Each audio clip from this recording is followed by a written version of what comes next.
So welcome officially to the Conversation Café of the Multi-Faith and Spirituality Center. Today is all about yoga and the ancient paths of yoga. And as we begin, I also want to remember that we are gathering on ancient lands. The Concordia University is located on the unceded territory of the Kanien'kehá:ka Nation, and Montreal, where Concordia is, and the surrounding areas are in Prag or Montreal. And so we really want to remember that and honor the indigenous peoples of the land who have many deep spiritual practices, and we're grateful for their presence, for their continued care of the land, and for the relationship they've built. I guess Montreal really is a gathering place, and so we gather here today and are mindful of that. And so today, as we gather, we are considering another ancient practice of another land far away with original peoples, and we'll learn more about that. But I'm really, really pleased to welcome Dr. Pragasen Pillay, Prag for short. I'm really glad because I don't know if I say the name right, but Prag has been is a teacher at Concordia and also a yoga teacher. And so you have a presentation for us to really help us understand yoga, not just as a practice many people do for their well-being and for their physical exercise, which is wonderful, but to also understand the deep spiritual dimensions of yoga. So I'll give it over to you. Okay, thanks, Ellie, and welcome everybody who could make it. I appreciate you attending. Yoga is a very large subject, ancient subject, but quite large in its scope. And most people don't realize the full scope of what yoga is. They often associate yoga with the postures and the yoga schools that we have around Montreal, which is a good thing, but it's not the whole story. There's more to it than the postures. So first of all, it is a science, very much so. And in fact, one of the reasons I am attracted to yoga is because I can use my scientific training to try to understand it. It has to make sense to me. It's very much a science. So just like in science, you do an experiment, you have a certain outcome. Yoga is very much like that, except that the science is being applied to ourselves, to understanding ourselves. And it is non-religious at all. There's no religion that is associated with yoga. It precedes all religion in many ways, in the sense that all of the religious leaders that I know meditated or practiced some sort of yoga, including Muhammad, including Christ, including the shamans, including the yogis of India. One of the things that they all had in common is that they meditated. Yoga itself is not religious, and it precedes, in a sense, all religions, and independent of religion. And it's very much a science, and it's a science of realization, as Laura Plum mentions. And it's a science of health and wellness. It's a divine science, a cosmic science.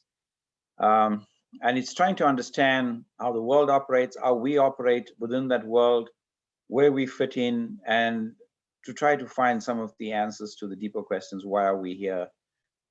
Why are we alive? These deeper questions are some of the reasons that yoga exists and tries to answer. It deals with the evolution of humanity, with self-realization. Iyengar was a very well-known yoga teacher from India. And again, Annie Wood Besant mentioned that yoga is a science, not a vague, dreamy, drifting, or imagining. It's an applied science, a systemized collection of laws. And it's very strong in psychology and in understanding the mind and controlling the mind, going beyond understanding, but in controlling the mind and taming the mind. Besides the deeper questions that yoga answers, more than attempts to answer, but actually answers. There are numerous tangible physical, mental, and emotional benefits that one obtains from practicing yoga. From stress reduction to improving the nervous system, improving physical strength. The benefits are really enormous. There was a time way back when the Canadians won the Stanley Cup in Montreal. And this was way back, I think, in the 60s. And my yoga teacher, Dr. Bali, I have a picture of him at the end. He actually coached the Canadians. They had the regular hockey coach, and those guys that won the Stanley Cup, they used to practice yoga with Dr. Bali, my teacher. And in fact, there was an article in, I should have brought the headlines, but there was an article in the local newspaper saying, who's the real coach, or something to that effect, the yoga teacher or the, the Canadians coach. So it has enormous benefits along the way to try to get the ultimate answers. It has numerous benefits on the mind, the body, the emotions. Now, there are actually four paths to yoga. So when we talk about yoga in its broadest sense, there are actually four different ways to practice yoga. What is called jnana yoga, which is through knowledge, to understanding and using the mind to try to understand. Bhakti yoga is through devotion. And in fact, a lot of religions basically are practicing bhakti yoga. If you take any of the large religions, major religions, Islam, Christianity, they are really practicing bhakti yoga. They're trying to access the deeper meaning through devotion. And the act of devotion is a higher human feeling, and allows us to connect with our inner self, our deepest self, when we practice devotion.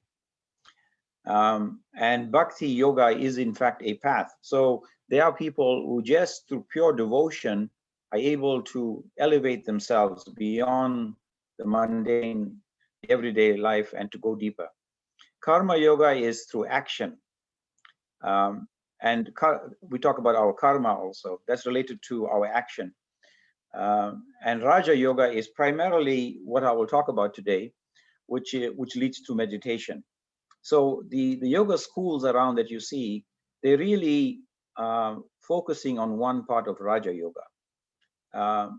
But in our school where I studied, and even where we teach now, we integrate all these four yogas. And in fact, you can't actually separate them, because when practicing Raja yoga, if you do it with devotion, you find the benefits much higher.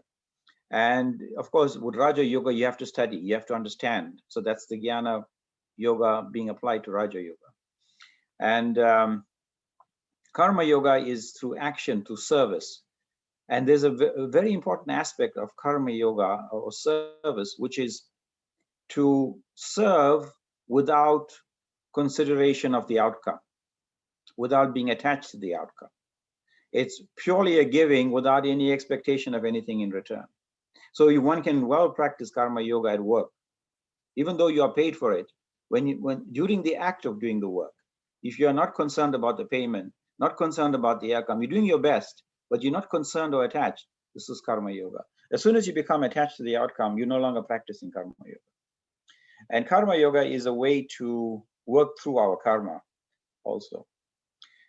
So these are the four large branches of yoga, of which, as I mentioned, I'll focus more on the Raja yoga, which is closer to what people relate to. As I mentioned, jnana yoga is the path of knowledge, wisdom. Bhakti yoga is devotion, is the use of our emotions. Our emotions are very powerful in being able to accomplish things also. Karma yoga, as I mentioned, is service, path of action. And Raja yoga, the ultimate aim of Raja yoga is to meditate, and through this meditation to obtain a deeper understanding of ourselves. And as I mentioned, in most schools, there's an integration of these different yogas. The way it works is we are each predisposed towards a particular type of yoga. We may be scholars, so we like to study, and we want to study whether it's the scriptures of Christ or of Muhammad or of the Hindu scriptures. We want to study and understand. We're using the mind, the intellect to try to understand. That is Jnana Yoga. And it's a very difficult path, by the way, the path of study. Then, as I mentioned, Bhakti Yoga is through devotion. Raja Yoga is leading towards taming of the mind and meditation and obtaining insights through that. And it's amazing the insights one can get through meditation. And Karma Yoga is action. So you can't separate the two, because Karma Yoga is very beautiful in the sense that the more you serve others, the reward you get is peace of mind. It's very interesting how these four connect. So you study and you try to obtain an understanding. And of course, you have to understand before you can practice the Raja Yoga, for example. But then you integrate some Karma Yoga, you do some service. That actually helps calm the mind. This is the reward you get from the universe. And that then allows you to do the meditation that you want to do in Raja Yoga, but you're able to go deeper just because you did some Karma Yoga. It's all very integrated. It's not disconnected. But the way it is that we all have a predisposition towards one or the other type of yoga. So what comes easy to us, this is where we should go, but we cannot ignore the others. We have to integrate the other ones. So my path is through Raja Yoga, but also to Jnana Yoga. You know, I teach, and so study comes naturally to me. So those two, but Karma Yoga also, working with less advantaged people in different ways. That aspect is there. And clearly if I do the Karma Yoga with bhakti, with devotion, with a offering to the universe, you do not have to be religious, by the way, to accept that there is a universe, to accept that we exist in this universe, to accept that we are conscious, that we are aware, to accept that there is a creation, whether there's a creator or not, there is a creation that exists. So one can certainly look at and independent of whether we believe in a higher form or divine or not, we certainly experience devotion. If nothing else, we devote to our parents. We experience devotion in different ways. If we do things with devotion, it elevates the practice.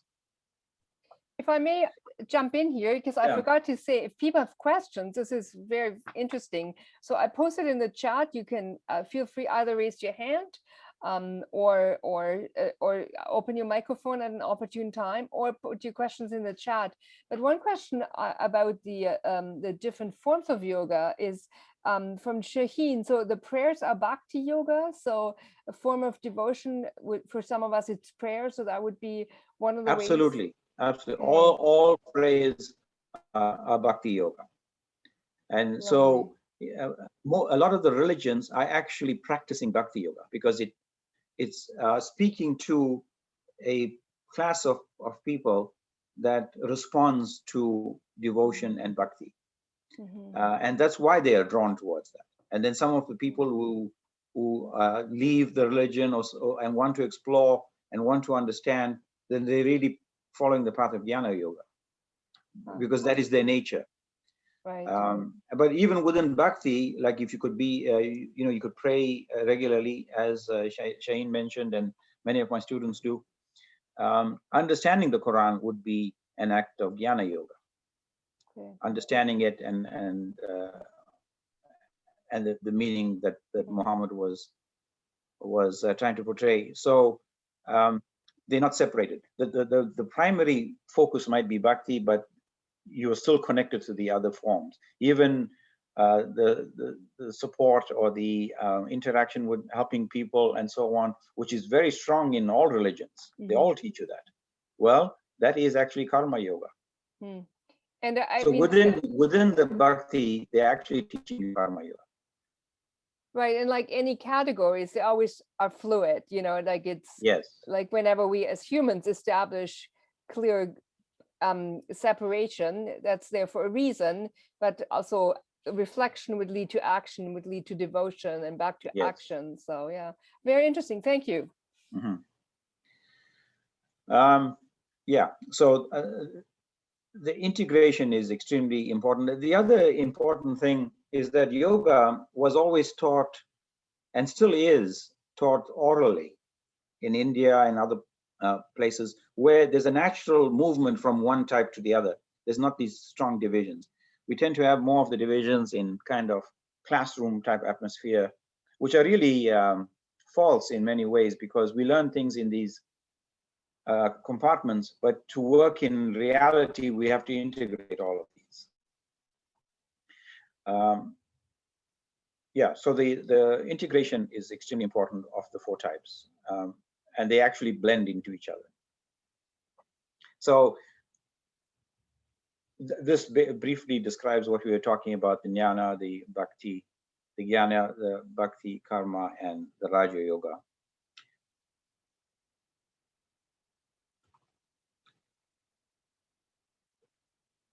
I don't know whether you actually choose a path or the path chooses you. But whichever way you want to look at it, that's what happens. And as I mentioned, it is our predisposition. It's our makeup, our psychological, emotional, intellectual makeup that draws us to one or the other, or not to one or the other, but one to the other or the other primarily, with the others taking a supporting role. And maybe even they switch from time to time. May I ask you how you found your path? Well, it's very interesting because, well, it's not interesting the way I found my path. Well, that is also interesting, but what was interesting is your question. The way Patanjali, who wrote one of the major texts in yoga, he starts the book in this way: and now yoga. And what he meant with that, by that, was you tried everything else. You were searching, you tried everything else, and now you've come to yoga. This is it. So he starts the textbook, the book, in that way. For me, it was a lot of pain, emotional pain. And that's one of the things my teacher first taught me, was most people, if not all people, who are drawn to yoga have gone through some sort of pain, often emotional pain, maybe even physical. And they're looking, and there's enormous suffering that comes with that. And they're looking for a way out of the suffering. In my case, I also experienced pain in different relationships and so on. And I said, there has to be a way out of this. And that's how I came to yoga. And then when I would talk to my students after teaching for many years, it's regardless of who they were or how they looked or how good they looked or anything else, there was often a reason that was related to what they experienced in life. So it was that there were experiences in life that I said, okay, there has to be a way out of this pain. And in fact, that's where meditation and not identifying with pain, not misidentifying with the body, not identifying with the thoughts, not identifying with the mind, but to be able to observe all of these, that these, they are part of us, but they are not who we are at our essence.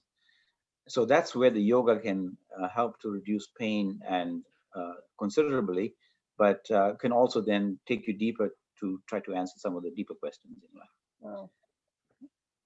Wow. It doesn't change the way we see things, it transforms the person. It actually rewires the brain. Meditation, it has been shown scientifically that it actually rewires the brain. The stress response I wanted to focus on a little bit, because the particular yoga that I teach by Dr. Bali, who developed it here in Montreal, he was one of the first yoga teachers here in Montreal. He taught way back, they used to have yoga in the schools. And I think he was in the, one of them was teaching in the Catholic schools and one of them was teaching in the Protestant schools way back. So he was teaching in one of those, and but he focused a lot on stress response, and this is what helped, or what he used with the Canadians also. The yoga practice can really reduce stress, and we are experiencing an enormous amount of stress now. The students are, the professors, the staff at Concordia, the community, people are losing jobs and so on. So there's enormous amount of stress that is in society, and the yoga practice can help reduce that substantially.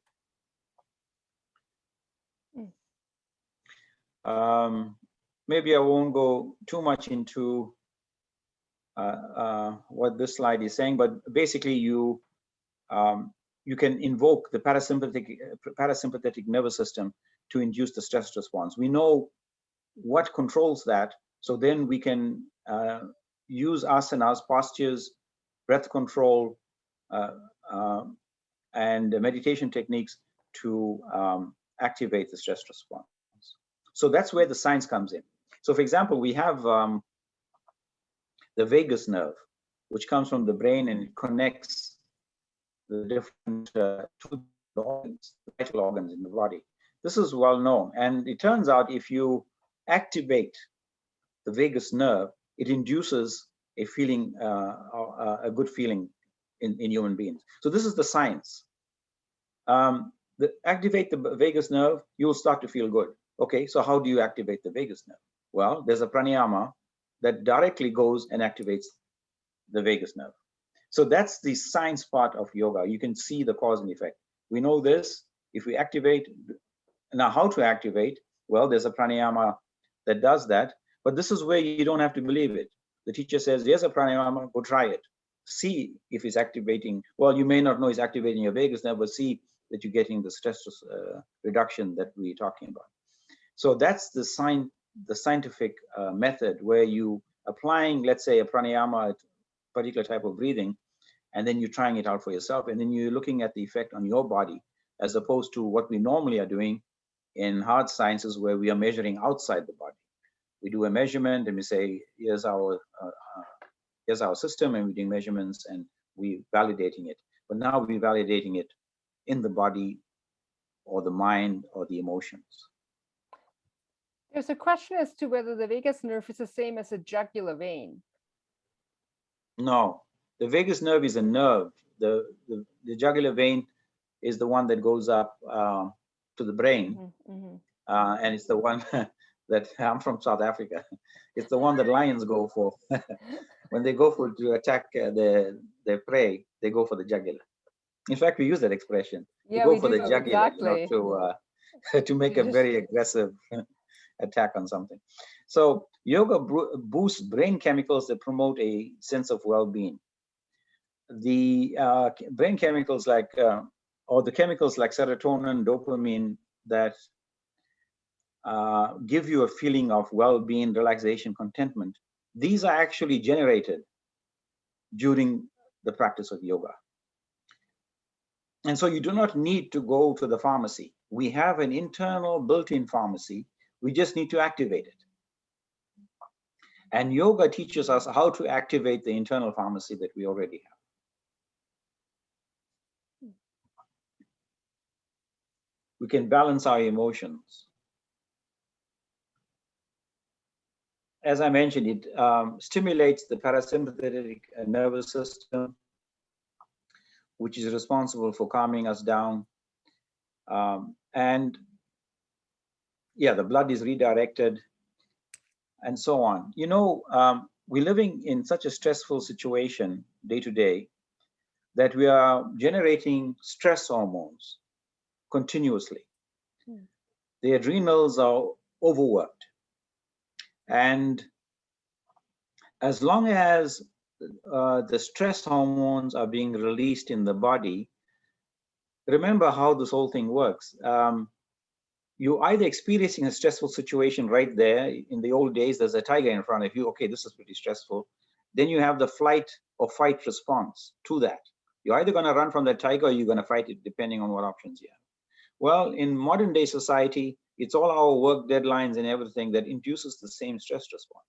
Now the body doesn't know whether it's actually there, whether the tiger is actually in front of you, or even if you just think about the tiger standing in front of you, you can get just as scared and generate the same hormones. So every time you rethink a bad situation, the body doesn't know that the mind is just rethinking it.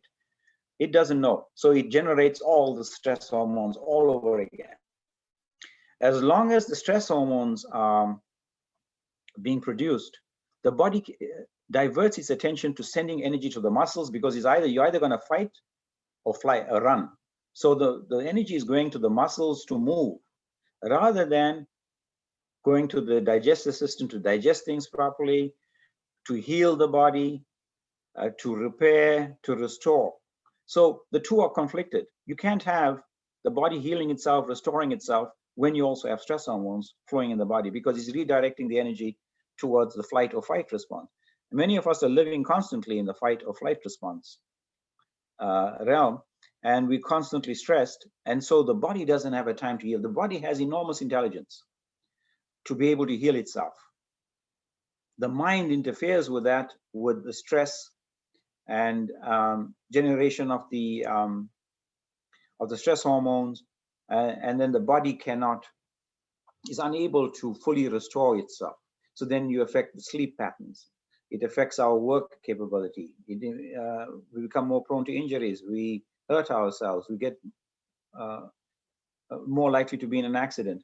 So the yoga practice that we teach induces the relaxation response, a heavy focus on the relaxation response, so that the body can finally start to repair itself, rejuvenate, recalibrate, and you leave the studio with a different body, more relaxed, more enhanced, and starting to restore itself. So this is the difficulty that we face in the modern world, and why the reduction of stress is so important.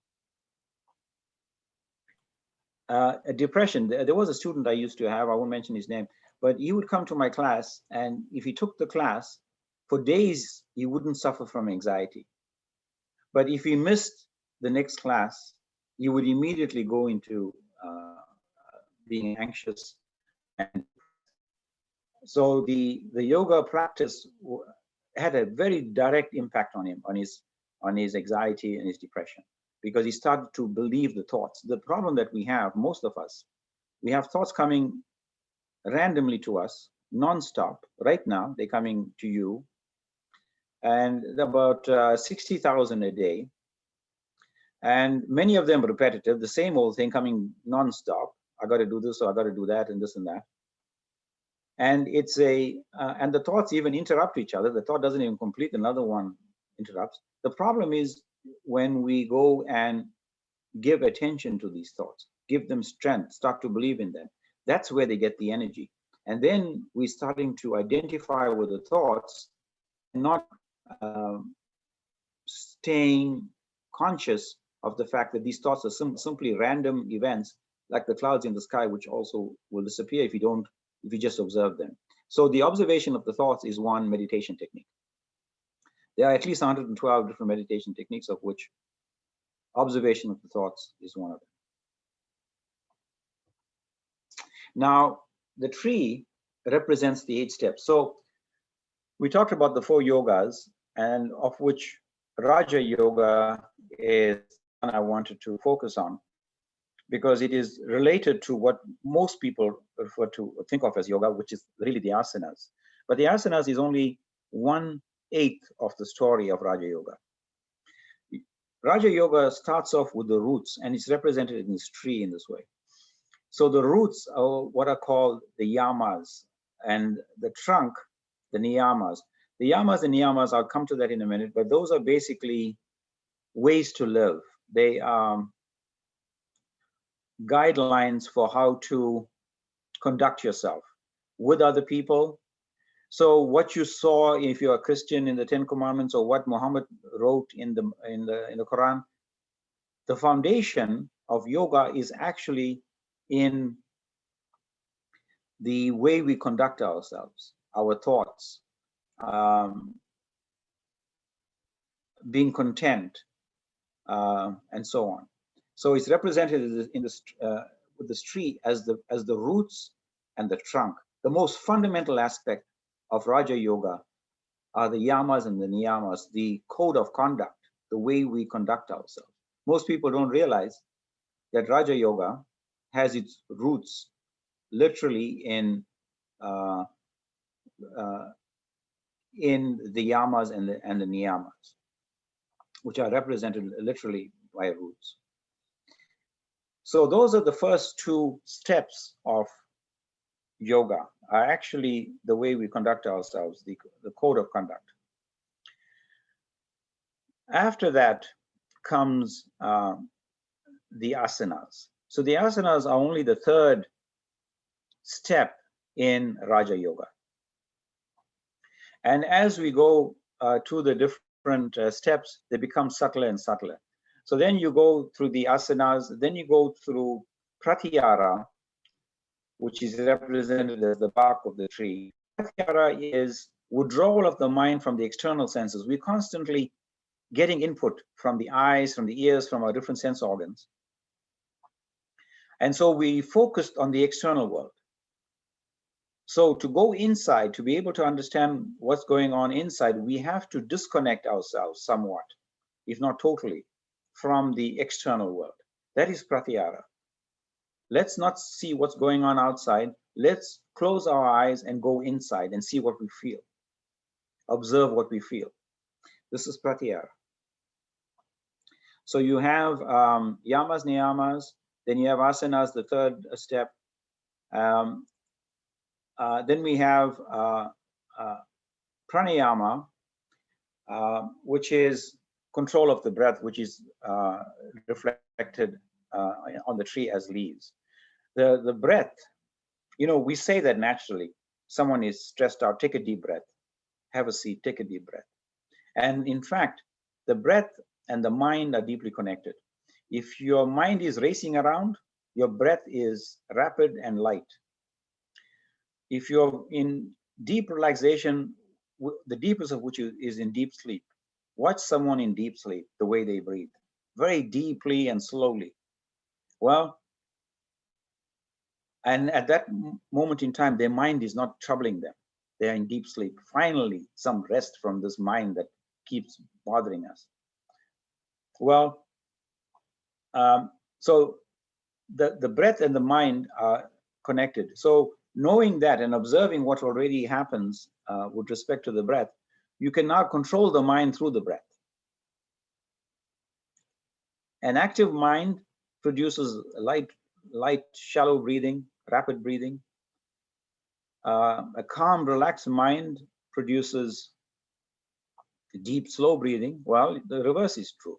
If the mind is racing around, you can now start to tame the mind, control the mind through the breathing. So that is pranayama. And pranayama is a massive science. It's such a deep subject, just pranayama. And quite amazing and interesting, actually. So that's the next step. And then you have pratyahara, the withdrawal of the mind from the external senses. And then you go to dharana, which is represented as the sap of the tree. And this is concentration. So now you're starting to work on the mind. So you started off with the code of conduct, yamas and niyamas. Then you went to asanas, the body, working primarily on the body. And then the breathing. And now you're starting to go to try to tame the mind. So pratyahara, withdrawal of the mind from the external senses, you're starting to control it and bring it inside. Dharana is focusing the mind on one object. Very difficult to do. If you're just trying to look at one thing and not to be disturbed by anything else, it's very difficult. That's dharana. And then after that comes the dhyana, which is the meditation, which is represented as the flower. And then finally, the fruit is this feeling of samadhi, a feeling of oneness, of non-separation from other people, from the rest of creation, from trees, from everything. We are all connected. We are breathing each other's air. We're so deeply connected. And this feeling of samadhi is this final fruit that one can obtain. So this kind of summarizes Raja Yoga, which is one of the 4 yogas. You have the Jnana Yoga, you have Bhakti Yoga, Karma Yoga, and then finally Raja Yoga. So Raja Yoga is now broken down into these 8 steps. And when we teach at the school, we focus on many of these steps. We practice pratyahara, asanas, pranayama, some dharana, concentration, meditation, dhyana. So we practice several of these. And I don't know if many of you know about the Vipassana meditation technique, or the Vipassana meditation school, which is retreat, which is in Montebello. I've been there a few times, and it's a 10-day course where you just meditate from 4:30 in the morning till 9 o'clock at night. It's very difficult to do, but for those 10 days you can't talk to anyone. So for 10 days you can't lie, and so for 10 days you're practicing yamas and niyamas in a way that is very difficult to do day to day. We lie all the time. We make up little lies. Someone asks us something, how do I look in this costume? They look terrible. But we say, well, it's okay, you look good. But we're lying. How are you? And you got a terrible headache and something is broken and that's not working. I'm okay, this kind of thing. So we constantly are lying. Whether it's a small lie or not, it's still a lie. And then what happens is lies unbalance the mind. So for 10 days, you don't have to lie. You don't have to talk. You can't even talk. You can't even look at anybody, because when you look, you exchange energy with people. So it's a very powerful practice and very difficult. A few people leave within the first few days. But when you get after a certain point, it's a very powerful experience, sitting there for 10 days just meditating. But they start off and they teach you yama and niyama in a way that I never saw before. And also it's completely, it's by donation only. So you go there and you don't pay anything, and only at the end you donate what you can. It's quite amazing that they're still running like that. And they provide, they provide meals and lodging, all of that. And then you give a donation at the end. I was shocked when I learned that the last meal of the day was at 11 a.m. Then you don't eat the whole afternoon, all night. Then you meditate at 4:30 in the morning, and then you have your breakfast at around 6:30, I think it was. And then you have lunch at 11. And I thought, my God, I'm sure I'm going to die. Well, it turns out that we consume an enormous amount of food. It goes towards our thinking and our actions. But if all you're doing is sitting and meditating, and if you're taming that mind, and the mind is not jumping up and down, the consumption reduces substantially. And in fact, you do not need that. You can actually last really well all afternoon, all night, till the next morning, by eating at 11 o'clock in the morning, provided you're meditating the rest of the day and not interacting with people. So the roots of yoga is the yamas and the niyamas. The yamas is how we interact with others: non-harming, truthfulness, being honest with ourselves and others, non-stealing. The way we use our energy, the way we use our energy is actually part of yamas. We can't just go about wasting it. I certainly wasted quite a lot. Non-attachment. So the roots of Raja Yoga are actually in this, and most people don't realize that that's where the roots of yoga is. And you can see there's nothing religious about this. It's not the 10 commandments. It's not, but the reality is we actually know what is right at our deepest core. Nobody has to tell us. Our conscience speaks to that. It's not something that has to be learned. It is, we know if we are doing something right or if it is wrong. It actually doesn't have to be taught. So it has these, we know that speaking the truth is the right thing. So the yamas as its roots here. Then the trunk, the niyamas, is the cleanliness of our body, but not only the body, the mind, our thoughts, the surroundings, how we keep our place, our space. practice of contentment, seeing good in things, counting one's blessings. These are all taught in different religions, but it's also the root. It's also the roots of yoga. Study and letting go of the ego. The ego, of course, is one of our largest barriers. The ego is an aspect of mind. It has its role, but for many of us, we become slave to the ego. It is telling us what to do. It is dominating us. It is controlling us. It should be the other way around. We have an ego. It's an aspect of mind. It has a role. You can use it, but it should not be the one in charge. For many of us, it's the reverse. It's the reverse. The branches, the asanas, strong and flexible to move with the wind of life. The leaves representing the breath and breath control. And as I mentioned, breath control is, see, the breath is subtle. The body is gross, physical. The mind is subtle. The breath is between the two. It is more subtle than the body, but not as subtle as the mind. So it's kind of a bridge between the body and the mind is the breath. Control of the breath is a very interesting, very powerful practice.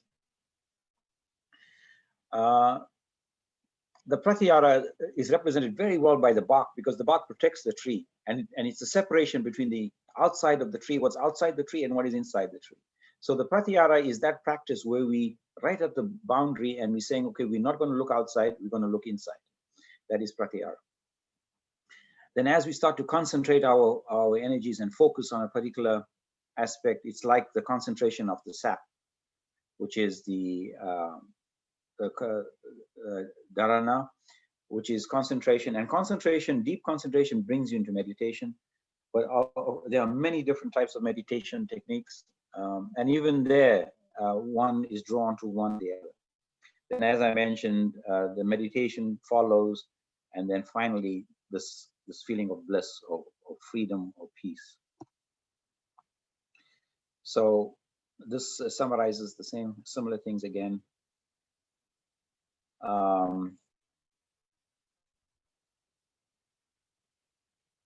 Surrender is something very interesting. You know, the left brain always wants to be in control.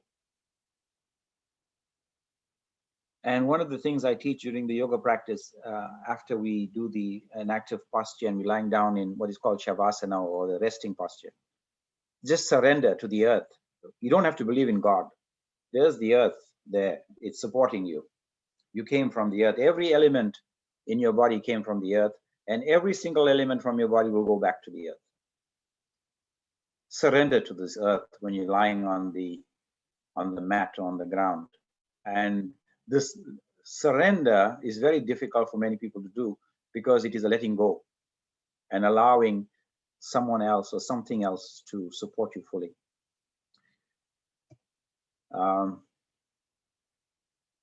There's a question, Prag, about that whole notion of clearing your mind. That's very, for the layperson who's not as well versed in yoga as you are, that's often what we hear. And so Loredana is asking if that's really possible. She's read that it's not really possible as the mind is always active. What's your perspective on that? And Loredana, feel free to speak up and engage more with that question. Well, the mind is active as long as we interacting with the outside world, and as long as we're constantly getting outside information and input from the senses. This is why the mind is active. It's actually reacting to all of this. Plus, it's reacting to our emotions and our feelings. So you get, depending on what we're feeling, we can get thoughts associated with that. Then depending on what we're seeing, hearing, and so on, we're getting, so it's basically like a computer that is constantly working, because it's getting all these inputs coming into a computer, and it's reacting to these inputs. Well, to slow the mind down or to calm it down, you start to practice pratyahara, which is withdrawal of the mind from the external senses, and you start to go inside. So now you're saying, okay, I don't care what I hear. I'm not interested in seeing anything. I'm going inside. So then you start to tame that mind.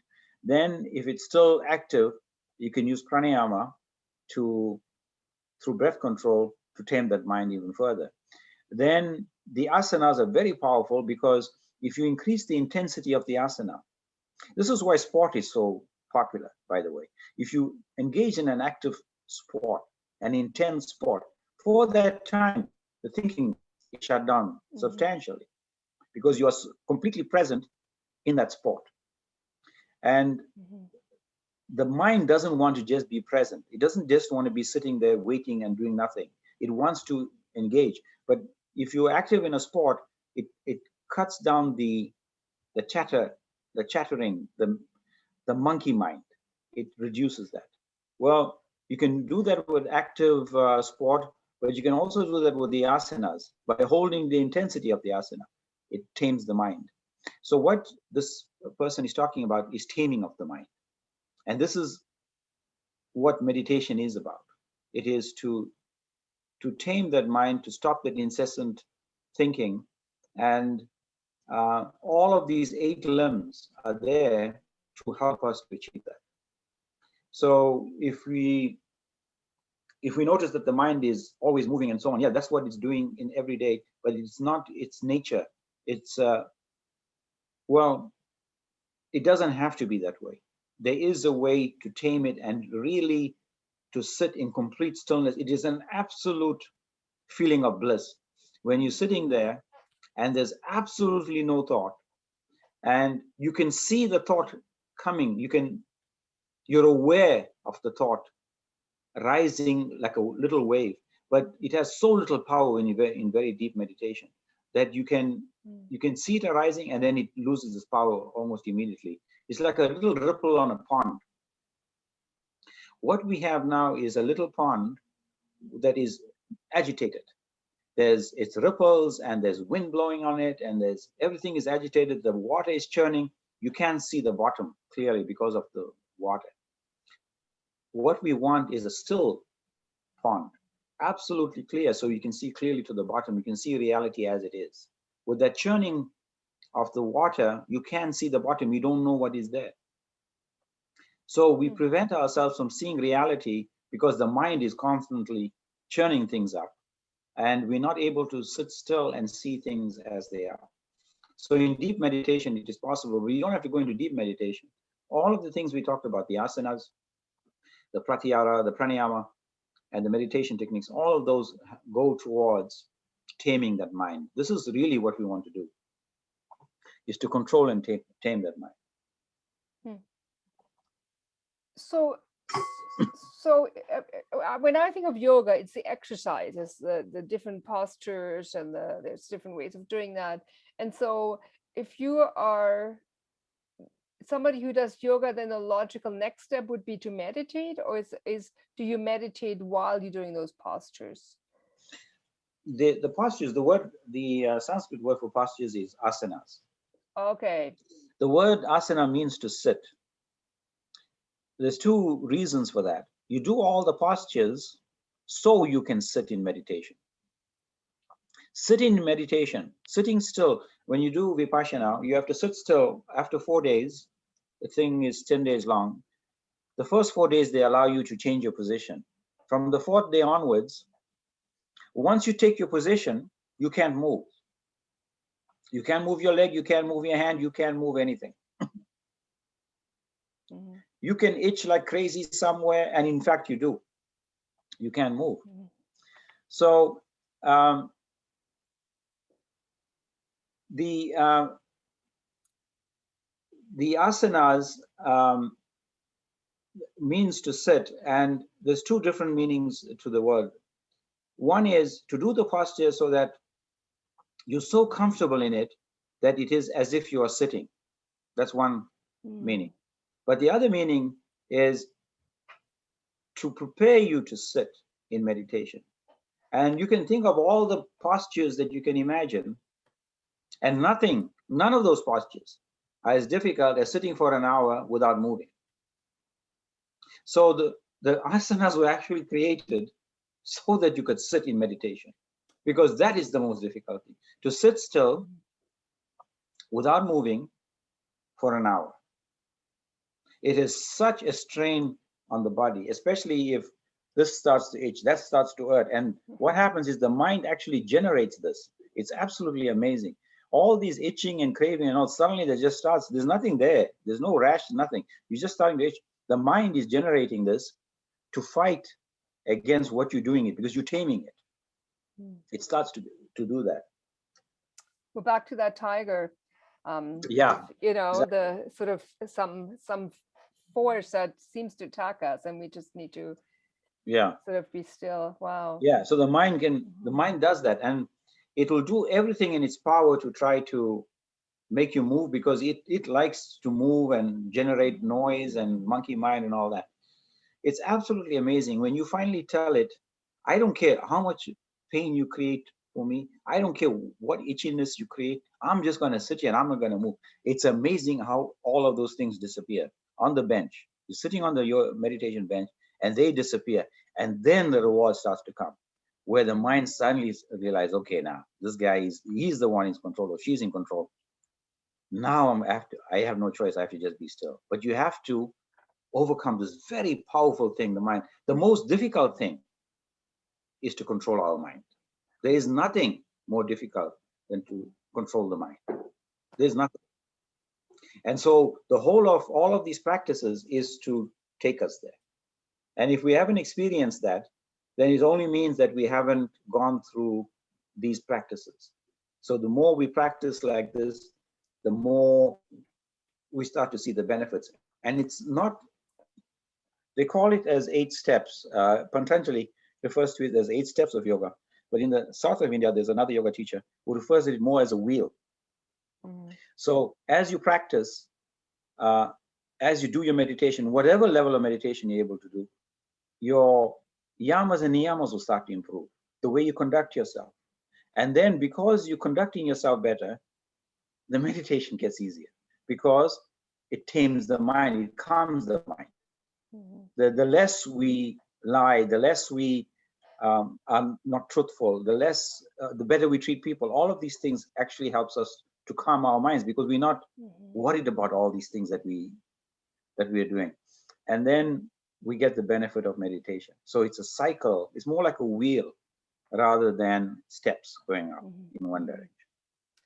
Wow, I'm aware of time. It's 3 o'clock, and there's just so Yeah, much so the time is 3. richness. Okay, so we but I think I covered basically everything I wanted to say, and this just goes into greater detail on that, on those things. But the other thing, this is one of the pranayamas. Well, the other thing I wanted to mention is that it's become a big scientific study, yoga.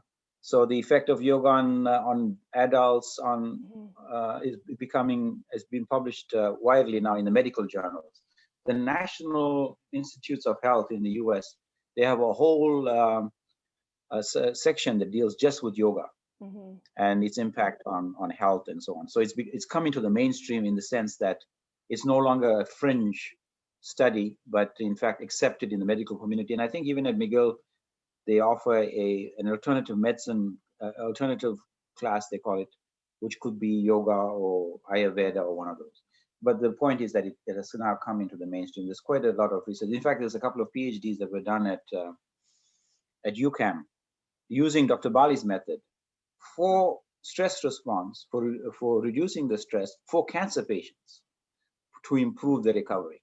Because the stress associated with the prospect of dying or not recovering is so high, it actually stops you from recovery or reduces the ability to recover. So coupling the two, reducing the stress actually helps people to recover from difficult surgeries and so on. And this was a scientific study, 1 or 2 PhDs done at UCAM.